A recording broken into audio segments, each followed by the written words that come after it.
గ్లవర్స్ chicken curry చేయడానికి 1/2 kilo chicken శుభ్రంగా కడిగి ఉప్పు నీటిలో తీసిన చికెన్, పసుపు, ఉప్పు, కారం, అల్లం వెల్లుల్లి పేస్టు, పెరుగు, ఆయిల్, నిమ్మరసం ఇవన్నీ బాగా పట్టించి అరగంట సేపు మ్యారినేట్ చేసి పక్కన పెట్టుకోవాలి. దీని మసాలా కోసం ఒక మిక్సీ జార్లో ధనియాలు, జీలకర్ర, గసగసాలు, లవంగాలు, యాలక్కాయ, దాల్చిన చెక్క, మిరియాలు, ఎండు కొబ్బరి, బాదం, జీడిపప్పు ఇవన్నీ వాటర్ యాడ్ చేసి మెత్తగా పేస్ట్ చేసుకోవాలి.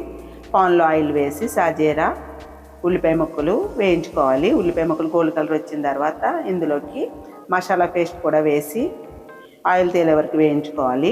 ఇందులోకి టమాటా పేస్ట్ కూడా వేసి వేయించాలి. ఇప్పుడు మ్యారినేట్ చేసిన చికెన్ వేసి హై ఫ్లేమ్లో ఉడికిస్తే వాటర్ రిలీజ్ అయ్యి మళ్ళీ దగ్గర పడుతుంది. ఇందులోకి పచ్చిమిర్చి, కరివేపాకు వేసి బాగా కలుపుకుని వాటర్ 2 కప్పులు వేసి మీడియం ఫ్లేమ్లో ఉడికిస్తే ఎంతో టేస్ట్గా ఉండే చికెన్ కర్రీ రెడీ. లైక్ చేయండి, సబ్స్క్రైబ్ చేయండి, కొంచెం కొత్తిమీర వేసుకోవాలి.